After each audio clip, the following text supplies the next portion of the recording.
కార్తీక పురాణము 9వ అధ్యాయం. విష్ణు పార్షద యమదూతల వివాదం. అజమీలుడి మరణానంతరము విష్ణుదూతల యమదూతల మధ్య వివాదం.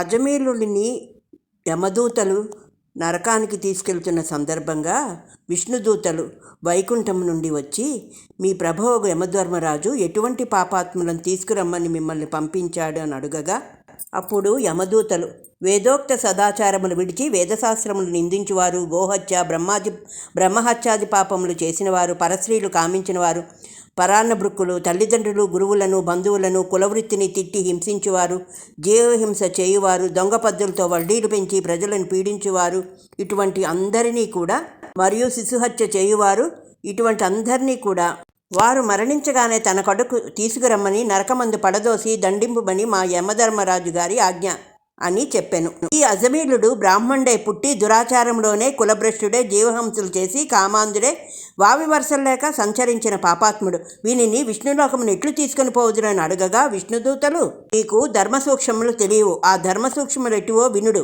సజ్జనులతో సవాసం చేయవారు, జపదాన ధర్మములు చేయవారు, అన్నదానము, కన్యాదానము, గోదానము, సాలగ్రామ దానము చేయవారు, అనాథ ప్రేత సంస్కారం చేయవారు, తులసివనం పెంచువారు, తటాకములు త్రవ్వవచ్చు, శివకేశమును పూజించువారును, సదా హరినామస్మరణ చేయువారు, మరణకాలమందు శ్రీహరిని గాని నారాయణ అని, శివుని శివ అని స్మరించువారు, తెలిసి గాని తెలియక గాని మరే రూపమునైన హరినామస్మరణ చెవిన పడిన వారు పుణ్యాత్ములు. కాబట్టి అజమీలుడు ఎంత పాపాత్ముడైనా మరణకాలమునందు నారాయణ అని స్మరించుచు చనిపోయిన గాన మేము వైకుంఠమునకు తీసుకొని పోవడము అని పలికిరి. సంభాషణ విని విష్ణుదూతులారా, పుట్టినాటి నుండి నేను శ్రీమన్నారాయణ పూజ గాని, వ్రతము గాని, ధర్మములు గాని చేసి ఎరుగను. తల్లిదండ్రులకు కూడా ప్రణమిల్లక వర్ణాశ్రములు విడిచి కులభ్రష్టుడే నీచకాంతల సంసారం చేతిని.